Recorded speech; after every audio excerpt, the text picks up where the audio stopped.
to take on the relevant main order. Sam, it seems Tarman decided to leave a few books for you.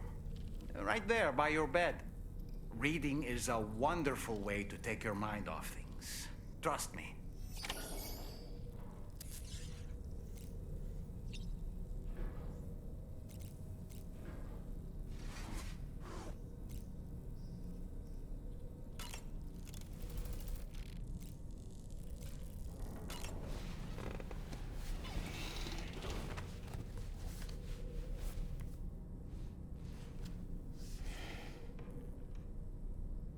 That's Tarman's son. He must have placed a photograph in here for safekeeping. This is an important memento. Why don't we go and take it to him?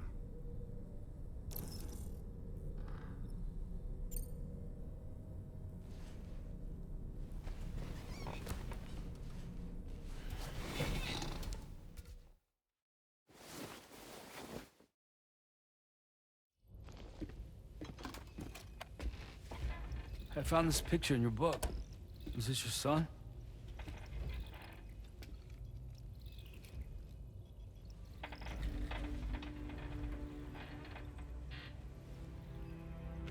Thank you. Yes. He's still out there somewhere, borne along on the currents, with this right hand of mine.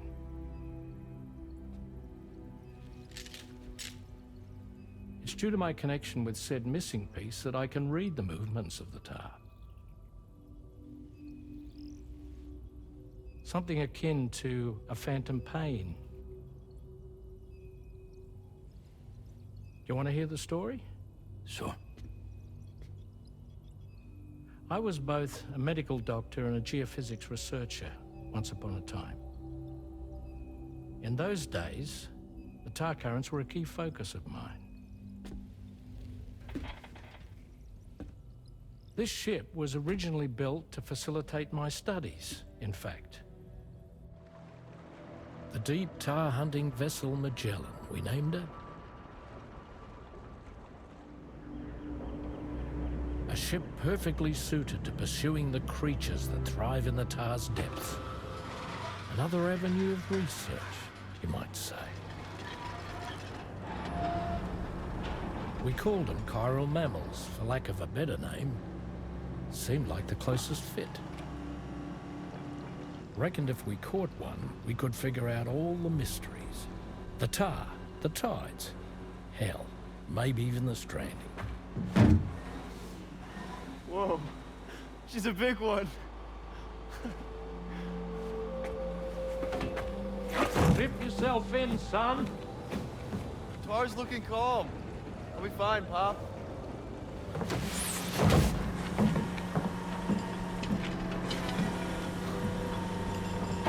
You seeing this?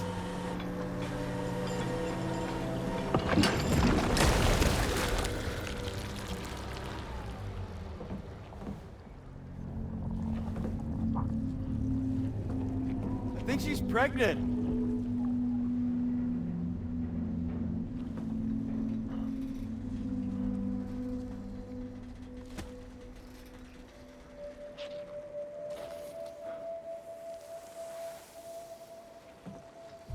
Hey, Pop.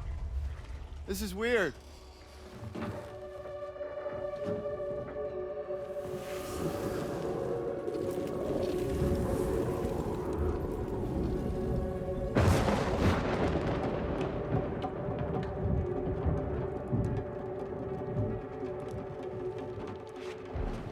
Stop!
just like that, the tar took my boy, and my hand along with him.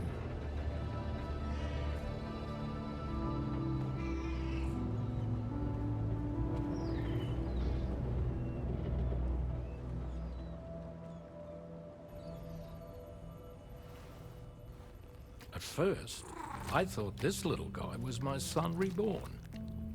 If I may ask a question, the hunters that attacked you after you caught the chiral mammal, are you sure they came from within the creature's womb? Yes. That said, I'm not of the opinion that the hunters were its offspring. Its womb merely served as a gateway to the other side. Indeed. The tar and the beach are connected.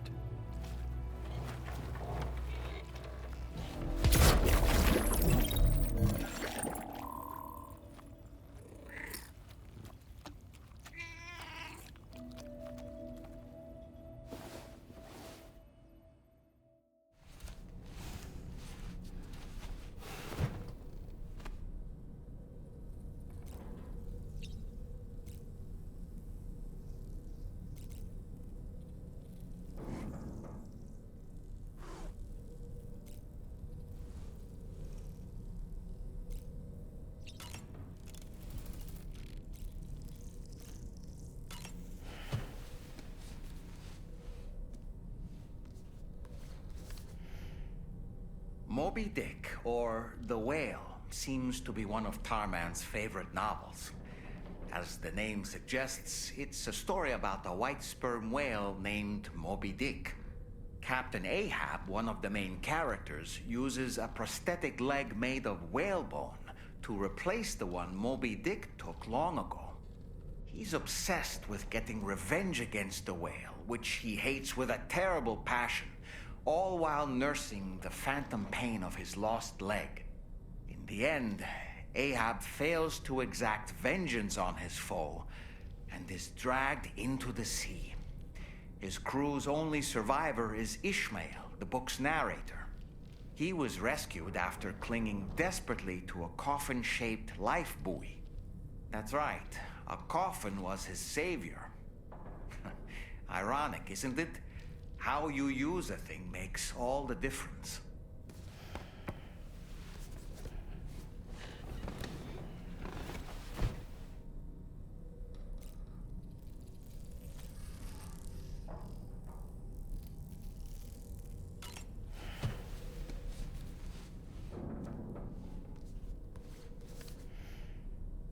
On a dark night in May 1816, 3 men and 2 women found themselves confined to a villa on the shore of Lake Geneva. A catastrophic volcanic eruption had wrought havoc on the global climate, and a relentless rain hammered down outside. With little else to do, the occupants of the villa decided to compose ghost stories, and it was on this fateful night that a woman named Mary penned what would become Frankenstein.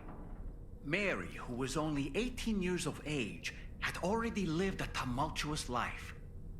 She was engaged in an affair with the poet Percy Bysshe Shelley at the time, whom she would later go on to marry. A dramatic retelling of these events was committed to film prior to the death Stranding. Titled Mary Shelley, it stars Elle Fanning in the lead role. Now, where have I heard that name before?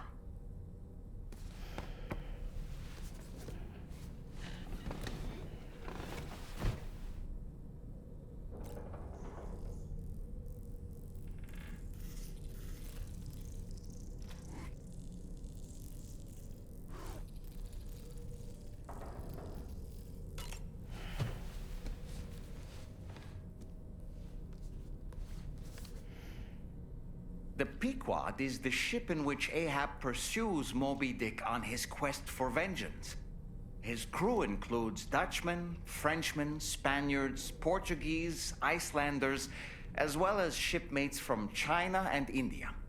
Countless other people of myriad origins, too. It is arguably symbolic of the multiracial United States.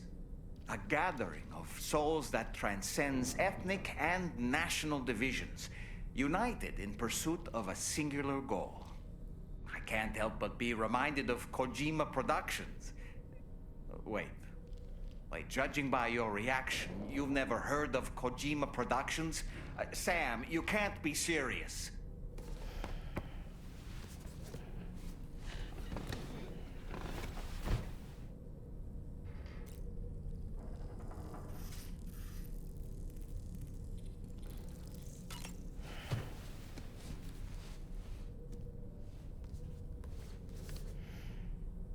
The gathering of storytellers that spawned Mary Shelley's Frankenstein gave rise to yet another legendary creature of horror fiction.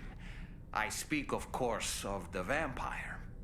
A physician named Polidori was also in attendance that evening, and he later unveiled his creation in a new novel. As I may have mentioned before, the summer of that year was unusually cold. In Europe alone, 200,000 people are said to have perished as a result. Could it be that a widespread fear that the world might be coming to an end served as inspiration for two classic monsters? I find it a compelling theory.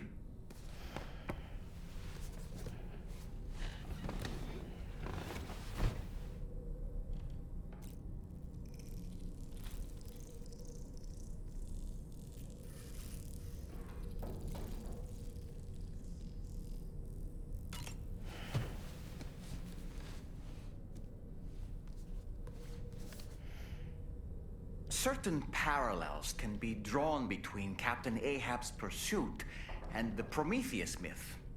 Prometheus is a deity said to have stolen fire from the heavens in order to give it to humans. In essence, he bestowed upon them the power of the gods themselves. This power manifested as technology. Humans crafted tools, and with them brought nature to heal and built great civilizations. Perhaps the author intended to frame Ahab's pursuit of the white whale as one akin to mankind's struggle against the forces of nature. We ourselves are arguably living out our own Prometheus myth as we fight to overcome the Death Stranding. No, we definitely are. And we're not about to lose.